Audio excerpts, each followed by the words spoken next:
मोनिका ने पर्स से रुमाल निकाला और चेहरा पोंछते हुए गोविंद सिंह के सामने कुर्सी खींचकर बैठ गई। उसके चेहरे पर अजीब सी मुस्कुराहट थी। चाय और ठंडा पिलाकर तुम पिछले 1 महीने से मुझे बेवकूफ बना रहे हो, मोहिनी झुंझलाते हुए बोली। पहले यह बताओ कि आज चेक तैयार या नहीं। वह सरकारी लेख विभाग में पहले भी कोई चक्कर लगा चुकी थी। उसे इस बात की कोफ्त थी कि गोविंद सिंह को हिस्सा दिए जाने के बावजूद काम देरी से हो रहा था। उसके धन, समय और ऊर्जा की बर्बादी हो रही थी। इसके अलावा गोविंद सिंह अश्लील एवं द्विसर्थी संवाद बोलने से बाज नहीं आता था। गोविंद सिंह मौके की नजाकत से को भांप कर बोला, तुम्हें तंग करके मुझे आनंद नहीं मिल रहा। मैं खुद चाहता हूं कि साहब के दस्तखत के जाए, किंतु विभाग में जो एतराज तुम्हारे बिल पर लगाए थे उन्हें तुम्हारे बॉस ने ठीक से रिमूव नहीं किया। हमारे सर ने तो रिमूव कर दिया था, मोहिनी बोली, पर आपके यहाँ से उल्टी खोपड़ी वाले क्लर्क फिर से नए ऑब्जेक्शन लगाकर वापस भेज देते हैं। 25 कूलरों की खरीद का बिल मैंने ठीक करके दिया था, अब उस पर एक और नया एतराज लग गया है। क्या करें मैडम, सरकारी काम है। आपने तो एक ही दुकान से 25 कूलरों को खरीद दिखा दी। मैंने पहले भी आपको सलाह दी कि 5 दुकानों से अलग अलग बिल लेकर आओ, फिर तो 4 दुकानों के फर्जी बिल बनवाने पड़ेंगे। 4 नहीं 5 बिल फर्जी कहो, कूलर तो आप लोगों ने एक भी नहीं खरीदा। गोविंद सिंह कुछ शरारत के साथ बोला, ये बिल जिसने भेजा है उसको बोलो तुम्हारा बस आप अपना प्रबंध करे। नहीं, वह नाराज हो जाएगा। उसने इस काम पर मेरी ड्यूटी लगाई है। तब उस अपने पति को बोलो मैं इस तरह के काम में उनको शामिल नहीं करना चाहती हूँ। क्यों? क्या उनके दफ्तर में सारे ही सांसुदत और भागीदारी हो? यह बिल तुम ही क्यों नहीं बनवा देते? बड़ी चालाक हो मैडम, नया काम करवाओगी। खैर मैं बनवा दूंगा, पर बदले में मुझे क्या मिलेगा? 200 से 400 रुपए जो तुम्हारी गांठ में खर्च होंगे, मुझसे ले लेना। अरे इतनी आसानी से पीछा नहीं छूटेगा। पूरा दिन हमारे साथ ही पिकनिक मनाओ, किसी होटल में ठहरेंगे, मौज करेंगे। गोविंद सिंह बेशर्मी से कुटिल हंसी हंसते हुए मोहिनी को तौल रहा था। मैं जा रही हूँ कहते हुए मोहिनी कुर्सी से हट खड़ी हुई और उसे मालूम था कि इन सरकारी दलालों को कितनी लिफ्ट देनी चाहिए। गोविंद सिंह समझौतावादी की धीरज रखने वाला व्यक्ति था। वह जिससे भी जो मिले वही लेकर अपना काम निकाल लेता था। उसके दफ्तर में मोहिनी जैसे कई लोग आते थे, उनमें से अधिकांश लोगों के काम फर्जी बिलों में ही होते थे। कारी विभागों में खरीदारी के लिए हर साल करोड़ों रुपए मंजूर किए जाते थे। इनको किस तरह ठिकाने लगाना है ये सरकारी विभाग के अफसर बखूबी जानते हैं। इन करोड़ों रुपयों में गोविंद सिंह और मोहिनी जैसे की सहायता से अफसर अपनी तिजोरियां भरते हैं और किसी को हवा भी नहीं लगती।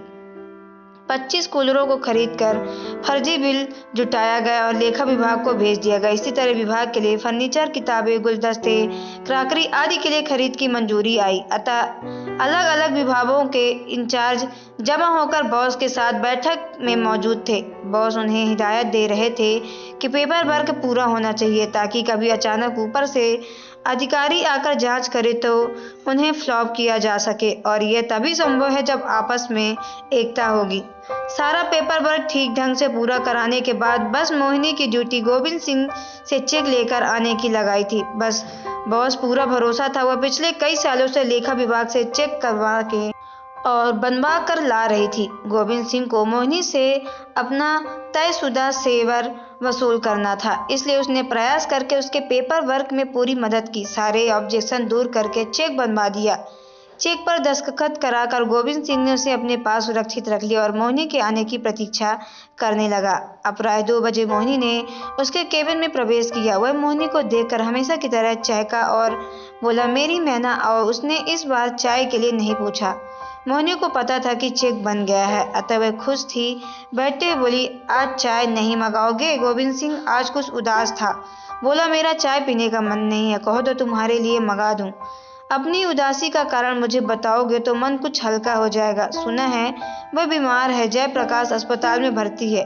कमलेश की बात कर रहे हो? वह कौन है? अच्छा समझी तुम।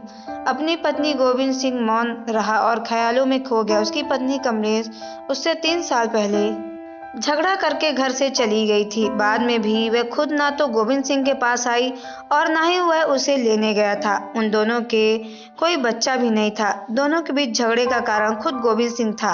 वह घर पर शराब पीकर लौटता था। कमलेश को यह सब पसंद नहीं था। दोनों में पहले वाद विवाद हुआ और बाद में झगड़ा होने लगा। गोविंद सिंह ने उस पर एक बार नशे में हाथ क्या उठाया, फिर तो रोज का सिलसिला चल पड़ा। एक दिन वह घर लौटा तो पत्नी घर पर ना मिली। उसका पत्र मिला था, हमेशा के लिए घर छोड़कर जा रही हूँ। चलो बहुत अच्छा हुआ जो अपने आप चली गई। गोविंद सिंह ने सोचा कि बर्फ की सिल्ली की तरह ठंडी औरत के साथ गुजारा करना उसे भी कठिन लग रहा था। अब रोज रात में शराब पीकर वह अपने टोकने वाला कोई न कोई महिला मित्र को साथ में गोविंद सिंह घर लौटता था। सूना पड़ा उसका घर रात भर के लिए गुलजार हो जाता था। कहाँ खो गए गोविंद सिंह? मोहिनी ने टोका तो गोविंद सिंह की तंद्रा भंग हो गई। कभी नहीं, गोविंद सिंह ने अचकचा कर उत्तर दिया। फिर अपनी दराज से मोहिनी को चेक निकाला और उसे थमा दिया। चेक लेते हुए मोहिनी बोली, मेरा एक कहना मानो, तुमसे कुछ कहूँ, क्या पता मेरी कोई ठोकर मार दो। तुम जिद्दी आदमी हो जो ठहरे वादा करता हूँ। आज तुम कहोगी मैं लूंगा। गोविंद सिंह बोला, तुम कमलेश से अस्पताल से मिलने जरूर जाना। यदि उसे तुम्हारी मदद की जरूरत हो तो एक अच्छे इंसान की तरह पेश आना।